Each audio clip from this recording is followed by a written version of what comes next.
மீண்டும் மணிப்பேச்சில் உங்களெல்லாம் சந்திப்பதில் எனக்கு மிக்க மகிழ்ச்சி. 14,300 இருக்கு கோல்டு, ரூ. 60 இறங்கியிருக்கு. 15,600 இருக்கு 24 கேரட் கோல்டு. சில்வர் ஃபியூச்சர்ஸில் 258 இருக்கு. இது பிரெண்ட் வந்து 91ங்கிறாங்க. 91க்குலாம் மேலே, ஸ்பாட்டில் 110க்கு மேலே இருக்கு.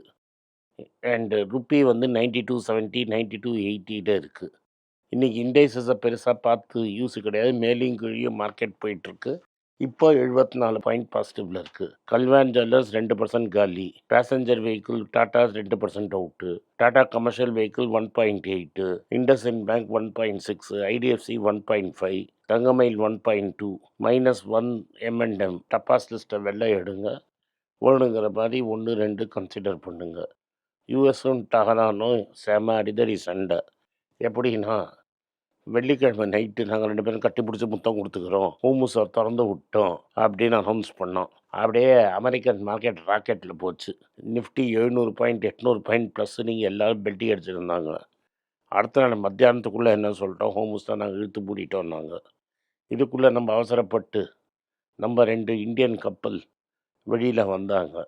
வந்த உடனே டைரான் டுமில் டுமில் டுமில்னு சுட்டான். சுட்டதில் 2 இந்தியன் ஆளுங்க உயிர் தியாகம் பண்ணிட்டாங்க. 3வது ஆள் காணோமா. இது இந்தியன் எக்ஸ்டர்னல் அஃபேர்ஸ் மினிஸ்ட்ரியே சொல்லிடுச்சு. இதனால தான் நம்ம சொன்னோம், இதே சைனா கப்பலில் ஈரான் சுடுவானா? சுட மாட்டான். ஏன்னா ஜிஜிபிங் போய் இஸ்ரேல் இஸ் மை ஃபாதர் லேண்டுன்னு சொல்லலை. இந்த 3 சாவுமே Israel is my father land நம்ம போய் உளர்னதுனால தான் நடந்தது. என்ன பண்ணணும்னு தெரிஞ்சு பண்ணணும். 3 பேர் போயிட்டாங்க.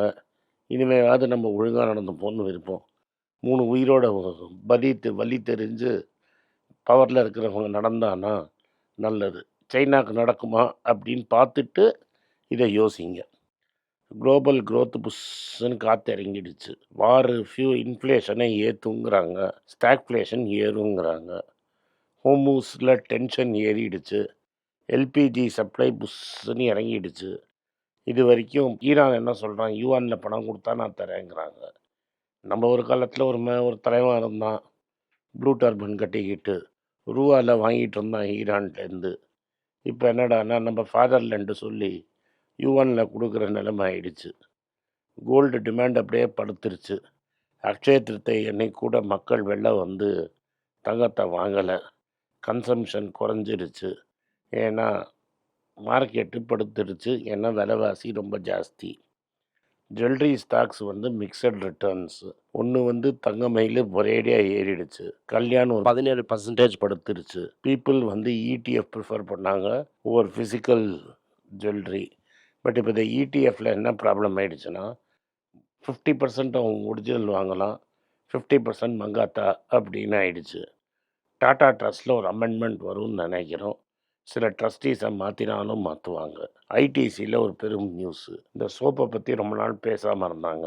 ஃபியாமாங்கிறது தான் அவங்களோட பிராண்ட் நேமு. இந்த ஃபியாமாவை வந்து 1000 கோடி கம்பெனியாக மாற்ற போகிறோம் அப்படிங்கிறாங்க. Premium personal care expansion. இந்த ஆர்டினரிலாம் காசு இல்லையாம்பா ஷேப் ரிக்கவரியில். அதனால் துட்டுள்ள பார்ட்டிக்கு ஹை-எண்டாக நாங்கள் பண்ணி அதில் நாங்கள் எக்ஸ்பேண்ட் பண்ண போகிறோம்னு ஃபியாமா டார்கெட், அதாவது ஐடிசியோட எஃப்எம்சிஜி குரூப் சொல்லுது. ஐடிசியோட ஃபுட்டு குரூப் என்ன சொல்கிறான்னா, நாங்கள் ப்ரோட்டீன் பேஸ்ட் வெஜ்ஜு ஃபுட்டு பண்ணி ஹெல்த் அண்ட் வெல்னஸ் டிமாண்டை பிடிக்க போகிறோம் அப்படிங்கிறாங்க. இதில் வந்து சன்ஃபீஸில் ஒரு ப்ரோட்டீன் ட்ரிங்க்கு, அதுக்கப்புறம் ஃபார்ட்டிஃபைட் பிஸ்கெட்டு, ப்ரோட்டீனால் ஃபார்ட்டிஃபை பண்ணால் ஆட்டா, இது மாதிரி இப்போ யோகா பாரு, இது மாதிரி பல ப்ராடக்ட்ஸை அவங்க இறக்க போகிறோம் அப்படிங்கிறாங்க. இந்த பல ப்ராடக்ட்ஸை இறக்கி அவங்க India's largest food company already ஆகிட்டாங்க. முன்னூறு சைடில் அது ஏறிட்டே போகும். கன்சியூமர் டியூரபிள்ஸ் இருக்குது இல்லைங்க, இந்த டிவி, ஃப்ரிட்ஜு, வாஷிங் மிஷின்லாம், அதையும் விலையை ஏற்ற போகிறாங்க. ஏன்னா காஸ்ட் ப்ரெஷர் இருக்குது. இந்த வயர் பண்ணுறதுக்கெலாம் பிளாஸ்டிக் தேவைப்படுது இல்லை, பிளாஸ்டிக் பார்ட்ஸ் எல்லாம் தேவைப்படுது இல்லை, கச்சா எண்ணெய் விலை ஏறுது இல்லை, இதெல்லாம் ஏறி தான் ஆகணும். அடுத்தது சிப்லாக்கு கோவா பிளான்ட்டில் 2 யூஎஸ்எஃப்டி அப்சர்வேஷன் வந்துருச்சு. இது பெரிய ப்ராப்ளம் ஒன்றும் இல்லை, சிக்க ப்ராப்ளம். இதை வந்து டெஃபினட்டாக மானிட்டர் பண்ணாலே சரியாயிடும். நியர் டேர்ம் வந்து இந்த பிளான்ட்லேன்னு இதை கொண்டு வராத அதை கொண்டு வராதன்னு ஒன்றும் பேனெல்லாம் கிடையாது. அதனால் ஷேருக்கு ஒரு பாதமும் இல்லை. இல்லை வெயிட் லாஸ் ட்ரக்கு வந்து மார்க்கெட் வந்து பாதி பொட்டன்ஷியலில் தான் போகும் அப்படின்னு எலி இந்தியாவில் சொல்கிறாங்க. ஏன்னா அவைலபிலிட்டி அப்படி இருக்கும், கன்ஸ்ட்ரெயின்ட் அப்படி இருக்கும், ரொம்ப காஸ்ட்லியாக ப்ராடக்ட் இருக்கிறதுனால ஆக்சஸ் ரொம்ப இருக்காது. ஆக்சஸும் காஸ்ட்னால 50% ஆஃப் பொட்டன்ஷியல் தான் இது போகும் அப்படின்னு சொல்கிறாங்க. அடுத்தது ட்ரெண்ட்டு 2000 3500 கோடி ஃபண்ட்ஸ் ரைஸ் பண்ண போகிறாங்க. ஆக்சிலரேட் எக்ஸ்பென்ஷனு, இன்னும் பல ஸ்டோர்ஸ் திறக்க போகிறாங்க. அதுக்கெல்லாம் காசு தேவைப்படுது. அதனால் ரீட்டைல் க்ரோத் ஸ்டோரியா, எக்ஸிக்யூஷன் மட்டும்தான் ரிஸ்க்காம். நீட்டாக கணக்கு போட்டு கோல் அடிச்சிட்டாங்க. ஸோ ட்ரெண்டில் ஒரு போனஸ் வந்தாலும் வரும் அப்படின்னு சொல்கிறாங்க. ஆனால் வைரத்தின் வைர ஊசி இது பக்கத்தில் போய் மாட்டிக்கிட்டிங்கன்னா உங்கள் கண்ணு குத்திடுச்சுன்னா வலிக்கும். அதனால் அது பக்கம் போகாதீங்க. HDFC பேங்க் என்ன பண்ணுறாங்கன்னா KK மிஸ்திரியோட டேர்ம் அப்படியே ரப்பர் மாதிரி இழுத்து பிடிக்கிறாங்க. ஒன்று இழுக்க போகிறாங்க. டிவிடெண்ட் 13 ரூபாவும் ஸ்பெஷல் டிவிடெண்ட் 2.5 ரூபா கொடுத்துருக்குறாங்க. ஸோ உங்களுக்கு 15 ரூபா 50 காசு டிவிடெண்ட்டு. ப்ராஃபிட்டு 9% தான். ஆனால் டெபாசிட் க்ரோத்து பெருசாக சுகம் இல்லை. இதே மாதிரி பார்த்தா ICICயும் இப்படியே தான் இருக்குது. அவங்களும் 8.5% தான் க்ரோத்து ப்ராஃபிட்டு. டிவிடெண்ட் 12 ரூபா கொடுத்துட்டாங்க. எஸ் பேங்க்கு 45% profit growth. Better NII and lower NPAs. இது ஒன்றும் பெருசாக ஒன்றும் லெண்டிங்கே ஆரம்பிக்கலை. கேர்ஃபுல்லாக பார்த்து பண்ணுங்க. AT1 பாண்ட்ஸு ப்ராப்ளம் ஜட்ஜ்மெண்ட் எங்களுக்கு அகேன்ஸ்டாக வந்தாலும் எங்களுக்கு ப்ராப்ளம் இல்லை, நாங்கள் கேஷாக செட்டில் பண்ணிவிடுவோங்கிறாங்க. பேசிக்லி என்னென்னா இதை வெட்டிடுவாங்க, கேபிட்டல் ரைஸ் பண்ணி கொடுத்துருவாங்க. ஏன்னா சுமிட்டோமோ கார்பரேஷன்கிட்ட காசு நிறைய இருக்குது. HDFC பேங்க் வந்து KKMCயோட பொசிஷனை ஏற்ற போகிறாங்க. இந்தியன் பேங்க்ஸ் என்ன சொல்கிறாங்கன்னா இது வரைக்கும் இம்பேக்ட் ரொம்ப லிமிட்டடாக இருக்குது, பெரிய ப்ராப்ளம் இருக்காது வெஸ்ட் ஏஷியாவிலேருந்துன்னு. பல பேர் வேலை போய் அங்கே வந்தப்புறம் தான் இவங்களுக்கு இம்பேக்ட் தெரிய போகிறது. அப்போ தான் வலிக்க போகுது. இன்ஃபி என்ன சொல்கிறாங்கன்னா கைடன்ஸ் ரொம்ப வீக்காக கொடுத்துருக்காங்க. ஸோ AI க்ரோத்தும் மேக்ரோ ஹெட்வின்ஸும் அவங்கள ரொம்ப படுத்துது அப்படிங்கிறாங்க. F3 நாம்ஸில் கார் விலையை குப்புன்னு 1.5 லட்ச ரூபா ஏற்றுற மாதிரி வரும். அண்ட் ஆக்சிலரேட் EV டிரான்சிஷன் ஏறும். இது டாட்டாவுக்கு நற்செய்தி. பஜாஜ் ஆட்டோ கொஞ்சம் டவுன்வர்டாக ட்ரெண்டில் போயிட்டுருக்கு. ரொம்ப இறங்கினா நாங்களே சொல்கிறச்ச கன்சிடர் பண்ணுங்க, இப்போ பண்ணாதீங்க. மார்க்கெட் ஷேர் குறையுது. மார்க்கெட் ஷேர் ஓவராலாக ஏன் குறையுதுன்னா அவங்கள்ட்ட ஸ்கூட்டர் கிடையாதுங்கிறதுனால இருக்கிற ஸ்கூட்டரும் EV ஸ்கூட்டர் தான். இந்த வருஷம்தான் அதை புஷ் பண்ண போகிறதா சொல்கிறாங்க. எலக்ட்ரிக் 3 வீலர்ஸ் வந்து மார்க்கெட் டாமினேட் பண்ணுறாங்க. 2030 75% எலக்ட்ரிக் 3 வீலராக மாறிடும். ஒரு இடத்துல GSTயை குறைக்க மாதிரி ட்ரை பண்ணாங்க. இன்னொரு சைடில் விலைவாசியே கொஞ்சம் ஏறி சரி பண்ணிச்சு. இப்போ இந்த வாரனால அப்படியே ராக்கெட்டில் ஏறுது. ராக்கெட்டில் ஏறுறதுனால நம்ம இண்டஸ்ட்ரி ரொம்ப கட்டத்தில் இருக்குது. ஹோட்டல் இண்டஸ்ட்ரிக்கு கேஸ் வர மாட்டேங்குது.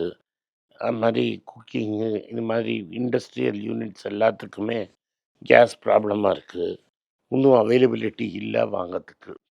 இதுதான் இன்றைக்கி செய்தி. யுவானில் இந்தியா ட்ரேட் பண்ண ஆரம்பிச்சிருச்சு. ஸோ இந்தியா வந்து சைனாக்கு கூஜா தூக்குதா அப்படிங்கிறத மற்றவங்க கேட்பாங்க. ஸோ ஓவராலாக பார்த்தீங்கன்னா மார்க்கெட் ரொம்ப வீக்காக இருக்குது. வந்திருக்கிற செய்திகளும் வீக்காக இருக்குது. அதனால் நம்ம கேர்ஃபுல்லாக இருந்து நம்மளுக்கு வேணுங்கிற சரக்கை அப்பப்போ அந்த டைமில் பார்த்து பிக்கப் பண்ணிக்கங்க.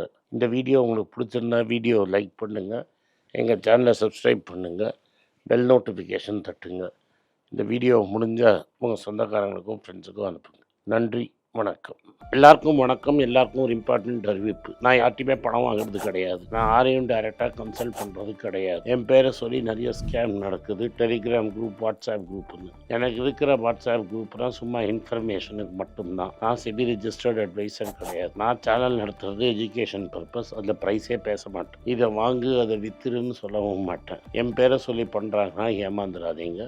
நன்றி, வணக்கம். எல்லாருக்கும் வணக்கம். குழந்தைங்களுக்காக ஃபைனான்ஷியல் லிட்ரஸி மணி ஃபார் நத்திங்னு 2வது பார்ட்டு. அண்ட் இதில் வந்து செக் எழுதுறது எப்படி, டெபாசிட் ஸ்லிப் எழுதுறது எப்படி, பணம் எப்படி வந்தது, பார்ட்டர்லேருந்து டிமானிட்டைசேஷன் வரைக்கும் எல்லாத்தையும் கவர் பண்ணியிருக்கோம். உங்கள் குழந்தைங்க அப் டு ஏஜ் 10-12க்கு ரொம்ப யூஸ்ஃபுல்லாக இருக்கும். இந்த புக் இப்போதைக்கு ஒரு ஸ்பெஷல் ப்ரைஸில் 450 ரூபாய்க்கு கொடுக்குறோம். இதை யூஸ் பண்ணிக்கங்க. நன்றி, வணக்கம். moneypage.com வெப்சைட்டை சப்ஸ்கிரைப் பண்ணுங்க. ஒரு வாரத்துக்கு 4 ப்ரீமியம் ஆர்டிக்கலும் ஃப்ரீ ஆர்டிகல்ஸ் ஒரு 10லேருந்து 15 நாங்கள் போடுறோம். இது சப்ஸ்கிரிப்ஷன் ஒரு மாதத்துக்கு 99 ரூபா தான். நீங்கள் சொல்கிற கான்செப்ட்ஸை கிரேட்டாக எக்ஸ்பேண்ட் பண்ணி போடுறோம். நீங்கள் படித்தீங்கன்னா உங்களுக்கு யூஸ்ஃபுல்லாக இருக்கும். நன்றி, வணக்கம். வணக்கம். குழந்தைங்களுக்காக ஒரு புஸ்தகம் லான்ச் பண்ணோம். அது ரொம்ப சக்ஸஸ்ஃபுல்லாக இருக்குது. யாருக்கெல்லாம் அந்த புஸ்தகம் போகணுமோ எங்கள் டீமுக்கு கான்டாக்ட் பண்ணுங்கள். கீழே இருக்கிற நம்பர்லேயும் வெப்சைட்லேயும் கான்டாக்ட் பண்ணிங்கன்னா உங்களுக்கு அந்த புஸ்தகத்தை நீங்கள் வாங்கிக்கலாம். மற்ற எங்கள் புஸ்தகமும் அவைலபிள். எங்கள் வெப்சைட் மூலமாகவும் வாங்கலாம். கீழே இருக்கிற வாட்ஸ்அப் நம்பர்லேயும் மெசேஜ் அனுப்பலாம். நன்றி,